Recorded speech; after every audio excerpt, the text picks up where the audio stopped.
करके कई मीटिंग्स उसके ऊपर की थी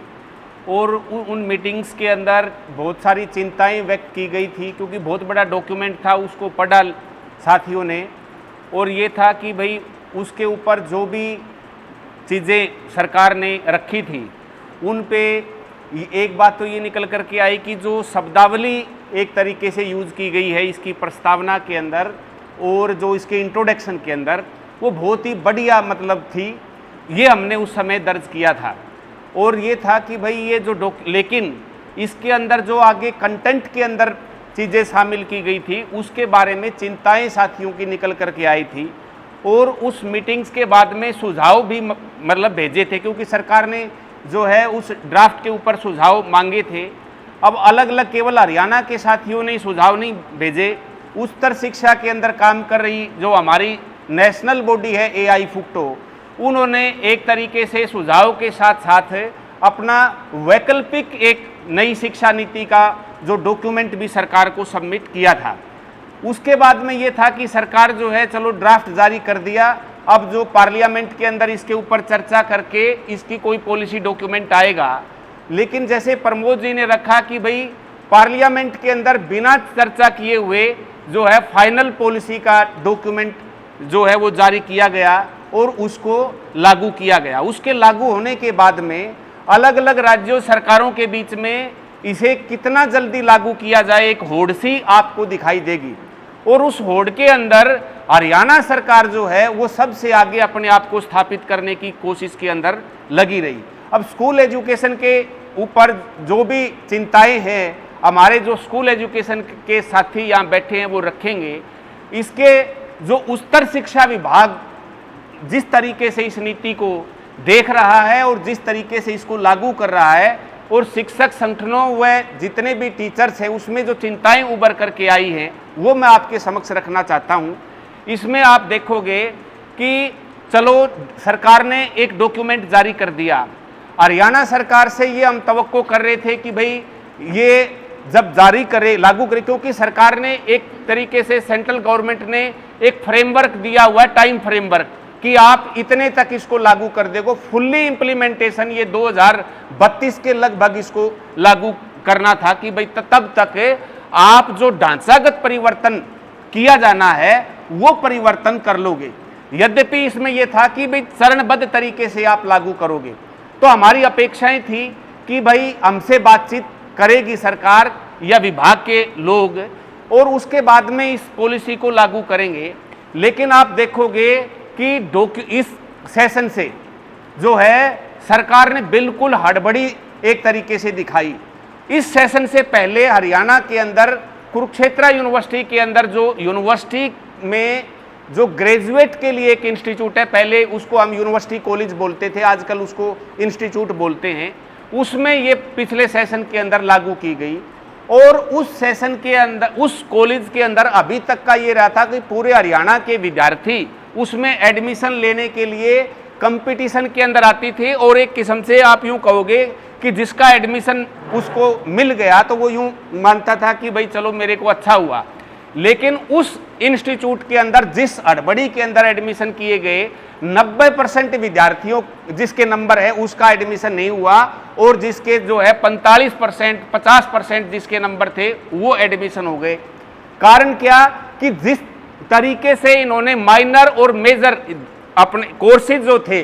उसके अंदर मेजर और माइनर का कॉम्बिनेशन किया गया और जिसको थोड़ा बहुत किसी से गाइड मिल गया कि भाई आप माइनर के अंदर ये भर दें और मेजर के अंदर ये भर दें, 45% 47% वाले विद्यार्थी एडमिशन ले गए और 80 85 90 वालों जो है वो एडमिशन मतलब उनको नहीं मिला। ये मतलब केवल एक साल के एक्सपीरियंस से जो मोटा मोटी चीज निकल करके आई और ये थी। दूसरी बात इसके अंदर जो उसका अनुभव के अंदर निकल करके आया कि पूरे साल जो यूनिवर्सिटी है उसका कैरिकुलम तक नहीं बना पाई और उन्होंने एग्जाम फिर उसी पुराने ढांचे से एग्जाम मतलब उनके लिए। तो ये एक निकल करके आया था। ये हमने विभाग को बताया, सरकार को रखा कि भाई आपने एक पायलट प्रोजेक्ट के लिए केवल एक कॉलेज के अंदर इस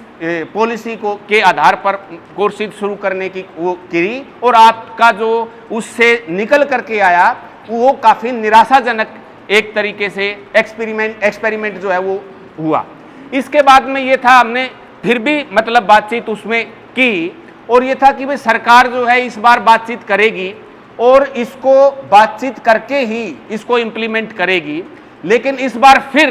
पहले दो एडमिशन शेड्यूल जारी किया सरकार ने पूरे के पूरे हरियाणा के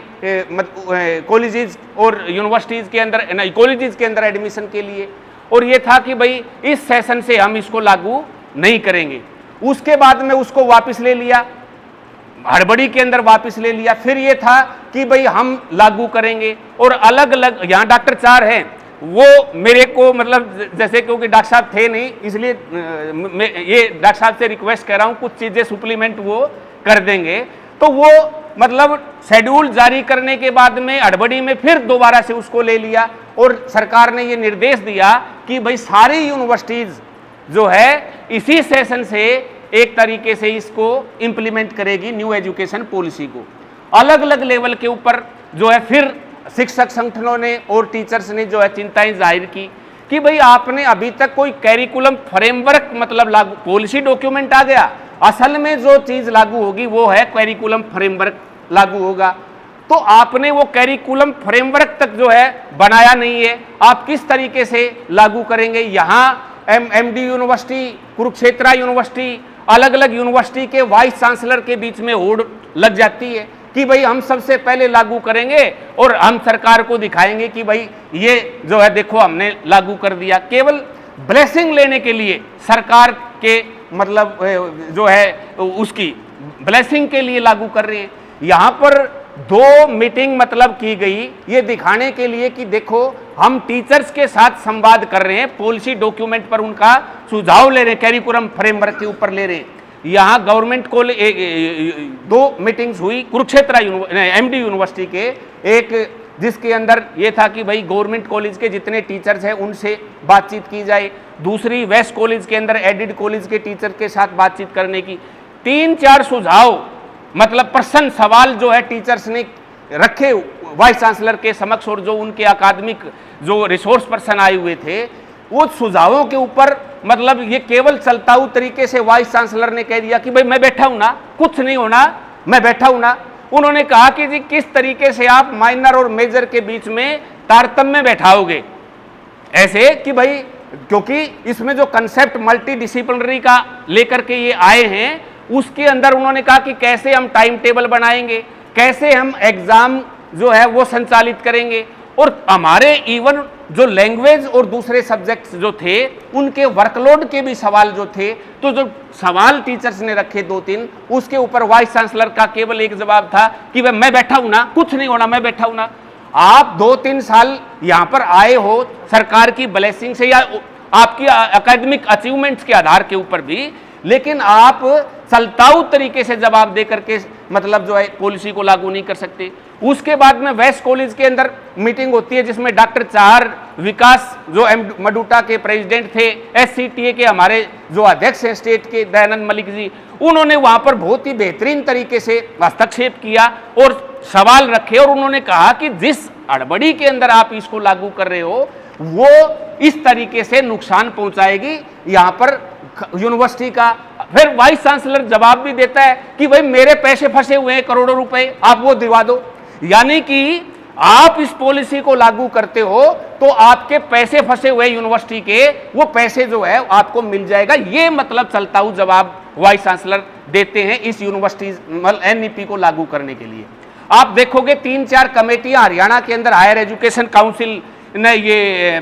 NEP को लागू करने के लिए बनाई, सरकार ने बनाई है। एक तो ये आप सब जानते हैं कि यहाँ पर हायर एजुकेशन काउंसिल है जिसकी मुख्य जिम्मेदारी इन्होंने मतलब यही रखी कि भाई NEP को किस तरीके से लागू किया जाएगा,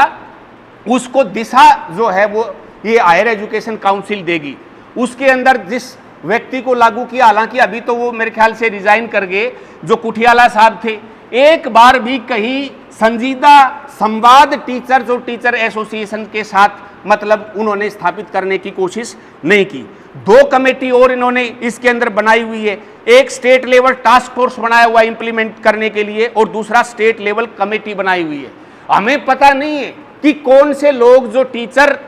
के सुझाव लेने के लिए इस टास्क फोर्स के अंदर इन्होंने शामिल किया है। कुछ ब्यूरोक्रेट्स इसके अंदर शामिल किए हुए हैं और कुछ जो है एक पर्टिकुलर ऑर्गेनाइजेशंस के जो है जिनका अभी हायर एजुकेशन के अंदर कोई हस्तक्षेप सीधा नहीं है, कोई रेगुलर टीचर्स वो नहीं है, उनको शामिल किया उन्होंने। तो आप देखोगे 3-4 काफी हमारी संजीदा इसके अंदर ये सरकार से सवाल थे। एक सवाल तो ये मतलब आप देखोगे कि एक इसके अंदर है कि भाई फ्री एग्जिट और एंट्री का कंसेप्ट इसके अंदर है कि जैसे कोई विद्यार्थी एडमिशन लेता है तो वो 1 साल बाद में छोड़ करके चला जाएगा, दूसरा 2 साल बाद में भी छोड़ के जा सकता है, उसको 1 साल में जाएंगे सर्टिफिकेट देंगे, 2 साल में डिप्लोमा दे देंगे और तीसरी साल के अंदर डिग्री और चौथी साल के अंदर रिसर्च डिग्री, ये प्रावधान किया गया है। हमने कहा कि ठीक है आप फ्री एग्जिट एंट्री कर लो, क्योंकि आमतौर पर ये मानते हैं कि भाई अगर कोई टीचर विद्यार्थी ने 1 साल पढ़ा उसको खत्म करने की वो प्रक्रिया के अंदर ना जाए। लेकिन हमारा बुनियादी सवाल था कि फ्री एग्जिट और एंट्री के लिए 1 साल अगर आप डिप्लोमा उसको दोगे 1 साल के लिए तो सर्टिफिकेट दोगे तो वो सर्टिफिकेट अपने आप में एक कैप्सूल है। आप उस सिलेबस को तो मतलब डिजाइन करें उस तरीके से, लेकिन इन्होंने जो है कोई सिलेबस एक तरीके से वो तैयार नहीं किया अभी तक। जी कुरुक्षेत्र यूनिवर्सिटी और ये Jind university Chaudhary Ranvir Singh university 2 universities के अंदर और उससे एफिलिएटेड कॉलेजेस के अंदर जो है एनईपी लागू कर रहे हैं, लेकिन कोई सिलेबस एनईपी के तौर पर इन्होंने अभी तक ड्राफ्ट वो बनाया नहीं है। आपने किताब पाठ दी और बोला भाई ये जो है डिप्लोमा हो जाएगा, ये दूसरे साल का है। जैसे मैं इकोनॉमिक्स की बात करूं, 1 साल माइक्रो इकोनॉमिक्स पढ़ लिया तो उसका डिप्लोमा थोड़ी मिल जाएगा, एक डिप्लोमा का पर्टिकुलर कैप्सूल प्रोग्राम होता है। तो हमारी ये चिंताएं थी। वर्कलोड के तौर पर यह सवाल था, मल्टी डिसिप्लिनरी कर दिया। ये अलग बात है कि पूरे दुनिया के अंदर स्पेशलाइजेशन की बात चल रही है, मल्टी डिसिप्लिनरी केवल आप करके जैसे एडमिशन के अंदर विद्यार्थी एडमिशन ले रहे हैं भर रहे हैं, उसके बाद में ये था कि केवल जो मेजर कोर्सेज है वो विद्यार्थी चुनेंगे मेजर कोर्सेज को और बाकी कॉलेजेस के ऊपर छोड़ दिया कि जब एडमिशन होगा उस समय उपलब्ध फैकल्टी के आधार के ऊपर जो है आप दे देंगे। अब उपलब्ध फैकल्टी वही है, मतलब बीएससी फिजिक्स कोई विद्यार्थी कर रहा है तो वो मतलब इकोनॉमिक्स का एक सब्जेक्ट ले लेगा, लेकिन जो कंसेप्ट सरकार ने खुद इसके अंदर स्किल एनहेंसमेंट का लिखा हुआ है उसकी कोई बुनियादी योजना सरकार की तरफ से अभी तक निकल करके नहीं आई और ना टीचर्स को पता कि क्या उसको देना है और ना एक तरीके से स्टूडेंट्स को पता कि उसे क्या लेना है। तो जिस तरीके से ये कॉम्बिनेशंस माइनर और मेजर का बना रहे हैं उसके आधार पर यह है कि कोई बहुत सक्सेसफुल एक्सपेरिमेंट अकॉर्डिंगली नहीं हो रहा। दूसरा इसके अंदर जो सवाल आया, प्रमोद जी ने भी रखा, अभी लेटर्स मतलब उनका ऑनलाइन का वैसे निकल करके नहीं आया, लेकिन ये कह रहे हैं कि भाई 40% जो है विद्यार्थी अपना ऑनलाइन कोर्सेज जो है वो शुरू करेगा, ले सकता है, क्लासेज ले सकता है, उसके आने की ज़रूरत नहीं है। विद्यार्थियों को चॉइसेज जो ये चॉइस बेस्ड क्रेडिट सिस्टम के आधार पर क्रेडिट स्कोर अर्जित करने की बात कर दी। अब इससे क्या है, एक इंस्टीट्यूट के अंदर आज इकोनॉमिक्स के अंदर 2 विद्यार्थी या 5 विद्यार्थी 10 विद्यार्थी ने एडमिशन ले लिया एक पर्टिकुलर मेजर या माइनर के अंदर, अगले सेमेस्टर के अंदर हो सकता है कि मेजर और माइनर में एक भी पर्टिकुलर मतलब स्टूडेंट्स ने उसके अंदर एडमिशन नहीं लिया। तो जो रेगुलर फैकल्टी की एक किस्म से ज़रूरत निकल करके आती है वो ज़रूरत भी खत्म हो जाएगी। सरकार कह रही है कि अगर फैकल्टी नहीं है उसको जो है हम मूक्स के अंदर जो है कोर्सेज उपलब्ध करवा देंगे, विद्यार्थी को ऑनलाइन जो है वो अपना स्कोर अर्जित कर लेगा। तो ये कुछ बुनियादी सवाल मतलब थे, जल्दबाजी के अंदर कुछ सवाल जैसे और भी हैं। अब इसमें कंसेप्ट एक ये है कि भाई ये जो प्रोफेसर ऑफ प्रैक्टिस का मसला है, हालांकि अभी तक इस हरियाणा के सरकार ने कोई फरमान इस बारे में जारी नहीं किया, लेकिन एक यूनिवर्सिटी एग्जिस्ट कर रही है सेंट्रल यूनिवर्सिटी ऑफ हरियाणा, वहाँ पर इन्होंने जो है एडवर्टाइजमेंट निकाल दी प्रोफेसर ऑफ प्रैक्टिस के लिए। और वो जो है उसके लिए ये रखा है कि उसके लिए जो जरूरत होती है टीचर के लिए बुनियादी क्वालिफिकेशंस की, वो क्वालिफिकेशन की जरूरत भी नहीं है। सरकार जिसको चाहे उस पर्टिकुलर कोर्स के अंदर मैन ऑफ एमिनेंस घोषित करके और वो जो है प्रोफेसर ऑफ प्रैक्टिस लगा देगी। और इसका एग्जाम्पल हमने कहा हरियाणा के अंदर है, झज्जर के अंदर जो सियासते इंस्टीट्यूट टीचर एजुकेशन का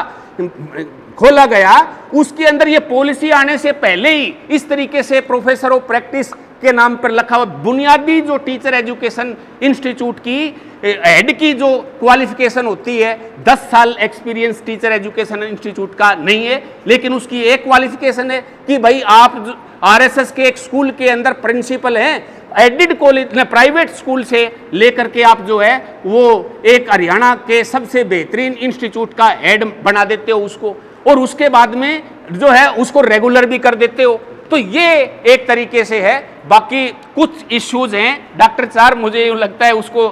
मतलब इसमें ऐड कर देंगे। तो ये साथियों काफ़ी मतलब बुनियादी है कि जिस हड़बड़ी के अंदर इसको लागू किया जा रहा है हायर एजुकेशन के अंदर, पूरे के पूरे ढांचे के ऊपर एक किस्म से ये चोट होगी। और इसमें अगर कोई इस तरीके से मूवमेंट या कोई एक्टिविटी सामूहिक तौर पर शिक्षा के अंदर काम करने वाले टीचर और उच्चतर शिक्षा स्कूल एजुकेशन और हायर एजुकेशन और भी बहुत सारे स्टेक होल्डर्स शामिल होकर के करते हैं, तो हम उसके अंदर शामिल होंगे।